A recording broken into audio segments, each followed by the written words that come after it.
Silvi. Selamat pagi teman-teman semuanya. Selamat datang lagi di Silvi and Sigit on Vlog. Kali ini kita akan membawakan topik terkait kesehatan yang judulnya obat radang dan demam, paracetamol versus ibuprofen. Pilih yang mana? Mau pilih yang mana itu judulnya? Kita akan datangkan 5 pertanyaan, Mbak Silvi. Saya izin memulai pertanyaan pertama. Latar belakang kenapa Mbak Silvi mengangkat topik ini? Jadi topik ini itu diangkat dikarenakan banyak sekali obat di pasaran untuk anti radang dan juga penurun panas yang memiliki zat aktif berupa paracetamol ataupun ibuprofen, walaupun mereknya bermacam-macam. Namun zat aktifnya biasanya antara ibuprofen atau paracetamol. Nah, kita ingin memberi penjelasan di antara kedua, ibuprofen maupun paracetamol tersebut, mana sih yang sebaiknya kita pilih gitu. Oke, thank you Mbak. Kemudian pertanyaan kedua, sekilas tentang demam. Ini mungkin bukan kali pertama Mbak Silvi membahas terkait demam ya, tapi mungkin untuk merefresh lagi lah, sekilas tentang demam. Kenapa sih bisa terjadi demam begitu Mbak? Jadi di video sebelumnya kan kita sudah pernah memberikan penjelasan ya terkait bagaimana mekanisme demam itu bisa terjadi. Pertama, demam itu terjadi karena adanya zat pirogen yang masuk ke dalam tubuh sehingga dapat mengubah fosfolipid yang ada di membran sel menjadi asam arachidonat melalui enzim fosfolipase A2. Kemudian asam arachidonat yang terbentuk akan berubah menjadi prostaglandin dengan bantuan enzim siklooksigenase atau disingkat COX. Nah, prostaglandin yang terbentuk kemudian akan menginstruksikan hipotalamus untuk meningkatkan suhu tubuhnya. Begitu. Lalu terjadilah demam. Jadi demam itu tuh temperaturnya naik gitu ya? Benar. Temperaturnya naik dan mekanisme dan kejadian temperatur naik sehingga demam itu diawali dari cerita yang panjang tadi itu ya. Memang ada sesuatu yang masuk dari luar. Oke, yang ketiga Mbak Silvi, cara kerjanya bagaimana ya? Mungkin cara kerjanya obat demam tadi ya, ibuprofen sama ini. Oke. Cara kerjanya bagaimana Mbak Silvi?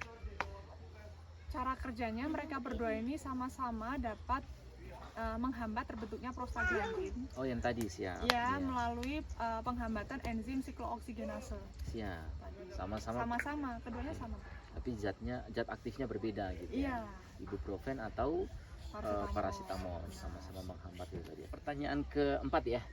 Pertanyaan keempat, bedanya ibuprofen sama paracetamol itu apa Mbak Silvi? Kok fungsinya sama gitu?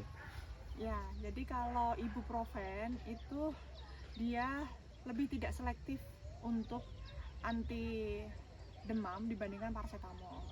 Jadi begini, siklooksigenase atau disingkat COX untuk selanjutnya itu memiliki beberapa varian. Varian 1, varian 2, dan varian 3. Nah, yang varian pertama dia itu sebenarnya berfungsi untuk kenormalan fungsi tubuh sebagai respon normal fungsi tubuh. Tidak perlu dihilangkan. Misalnya dia ini bekerja dengan cara melapisi mukosa lambung. Lalu yang kedua dia bekerja dalam sistem penggumpalan darah. Lalu siklooksigenase yang kedua atau COX yang kedua. Penggumpalan darah itu memang dibutuhkan di tubuh ya? Ya, ketika terjadi luka misalnya kita kan perlu penggumpalan darah. Yang tipe 1? Ya, tipe 1, varian 1. Kemudian yang varian 2 itu bekerja sebagai anti radang. Lalu yang tipe 3 itu diduga berada di otak yang dapat mengendalikan hipotalamus. Ibuprofen itu dia tidak selektif, jadi dia bisa menghambat siklooksigenase COX-1 maupun COX-2. Begitu. Akibatnya apa? Akibatnya COX-2 bagus ketika dihambatkan, memang terjadi radang, lalu minum obat ibuprofen, kemudian harapannya radangnya kan menurun. COX-2 yang dihambat, bagus. Tapi ketika COX-1 juga ikut dihambat oleh ibuprofen, maka berbahaya untuk pasien-pasien yang memiliki riwayat lambung, penyakit lambung. Lalu juga berbahaya untuk pasien yang ternyata demam, namun demamnya itu demam berdarah gitu. Serem ya?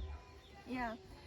Nah, kenapa berbahaya? Karena ketika pasien itu memang terjadi kerusakan mukosa lambung atau penyakit lambung, diberi ibuprofen, maka akan lapisan mukosa lambungnya juga akan dikurangi. Kemudian juga untuk pasien yang mengalami penyakit demam berdarah, ternyata pada saat demamnya itu dia butuh penggumpalan darah kan? Dia butuh trombosit atau sel trombosit itu kan sel yang bekerja untuk menggumpalkan darah ya. Nah, itu jumlahnya menurun di darah pada kondisi demam berdarah. dihambat juga oleh ibuprofen. Nah itu sangat berbahaya kondisi itu. Padahal sakitnya sama-sama demam nih, tapi kan demam berdarah itu tidak langsung diketahui saat itu juga.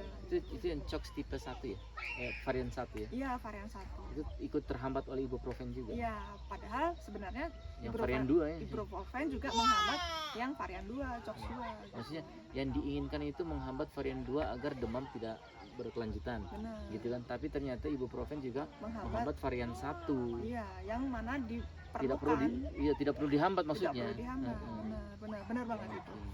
Sementara paracetamol itu bekerja dengan lebih selektif gitu. Diduga dia ini bekerja melalui penghambatan COX-3 yang varian 3. Jadi COX-3 itu ada di dalam otak. Nah, di otak itu dia diduga dapat mempengaruhi hipotalamus. Oke, terus? Nah, yang lain ada analisis lain bahwa paracetamol ini juga bekerja menghambat enzim siklooksiggenase namun pada sisi peroksidase. Jadi ada sisi aktif kan. Namun paracetamol ini fokus ke sisi peroksidase sehingga sisi siklooksiggenasenya itu menjadi kurang gitu aktivitasnya. Jadi dia fokus di anti penurun panasnya saja. Oh, mengerti aku. Siklooksiggenasenya tidak kurang dihambat oleh paracetamol ini.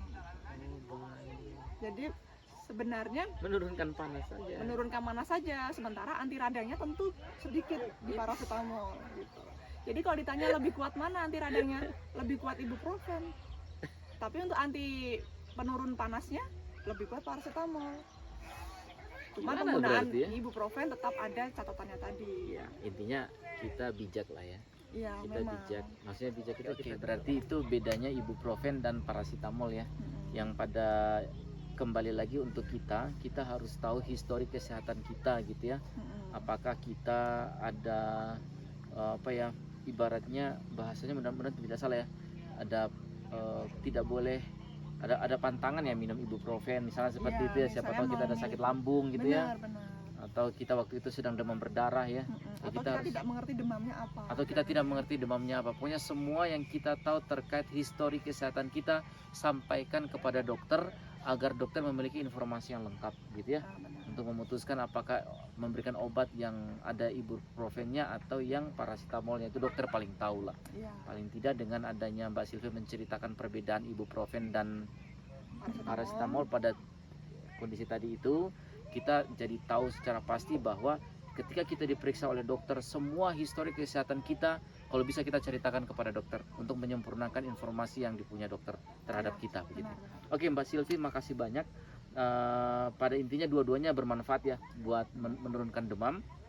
Yang pertanyaan terakhir Mbak Sylvie, jadi setelah Mbak Sylvie menceritakan panjang lebar terkait ibuprofen dan paracetamol tadi, mana yang terbaik menurut Mbak Sylvie antara dua zat?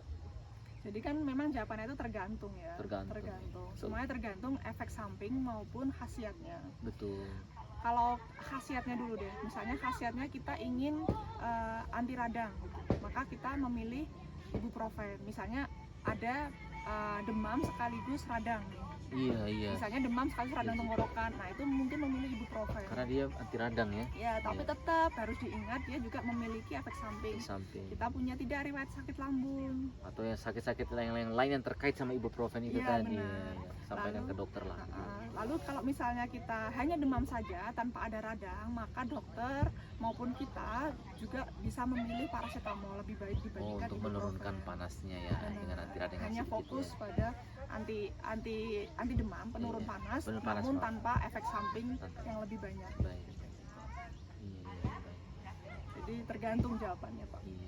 Terima kasih banyak ya Mbak Sylvie, karena kesehatan ini nomor satu ya. Untuk kehidupan ini kesehatan ini nomor satu, maka kita harus betul-betul tahu kondisi tubuh kita ya Mbak Sylvie ya. Historinya loh, sejarah catatan kesehatan kita itu, apakah ada catatan kesehatan terkait lambung, terkait apa tadi yang Mbak Sylvie bilang demam berdarah, atau terkait kalau demam berdarah begini Pak, kalau lambung memang kita punya histori ya. Tapi kalau demam berdarah itu ketika terjadi demam kita belum tentu tahu itu demam apa sebenarnya. Tapi karena dijual misalnya di rumah ada paracetamol atau ibuprofen, lalu kita langsung aja minum untuk menurunkan demamnya. Nah itu jangan, karena kita belum tahu nih demamnya apa. Oh, terima kasih. Kita harus cari tahu dulu apakah benar ini bukan demam berdarah. Nah baru boleh aman Untuk ibuprofennya. untuk ibuprofennya. Tapi Kalau paracetamol oke. iya, tapi ketika itu kemungkinan demam berdarah, kan kalau demam berdarah demamnya tuh naik turun ya. Nah, kalau ada kemungkinan itu lebih baik jangan, karena dia ada resiko yang disebutkan Ya, tadi. lebih baik konsultasi segera ke dokter memang. Lebih baik memang konsultasi ke Iya, dokter. jangan- Terutama jika demam 3 hari tidak turun atau Hmm. naik turun, nah silahkan ke dokter saja. Iya. Bagaimanapun yang paling tahu terkait ilmu kesehatan itu adalah dokter ya. Sehingga kita butuh untuk segera ke dokter, Benar. dan jangan lupa untuk menyampaikan semua histori kesehatan kita kepada beliau, kepada dokter, agar beliau memiliki informasi yang sempurna ya terkait kita yang sedang diperiksa. Terima kasih banyak Mbak Silvi untuk topik kali ini. Menurut saya pribadi ini topik yang dibahas sangat singkat oleh Mbak Silvi, tetapi membuka pemahaman saya. Jujur saya baru paham sekarang ya, walaupun saya yang membaca pertanyaan, tapi saya setelah mendapatkan jawaban Mbak Silvi, saya tahu ternyata mengetahui ibuprofen punya kondisi, dan paracetamol punya kondisi tadi, akhirnya saya tidak boleh sembarangan Iya. memberikan obat demam kepada saya pribadi khususnya dan Untuk keluarga anak-anak. begitu ya, apalagi Benar. anak-anak ya, atau anak-anak begitu ya. Saya harus tahu Riwayat kesehatan, maupun kesehatan. memastikan demamnya itu tipe Iya apa. benar tuh. Oke, terima kasih banyak Mbak Silvi Iya, untuk iya. membuka itu. Sampai jumpa teman-teman di video berikutnya.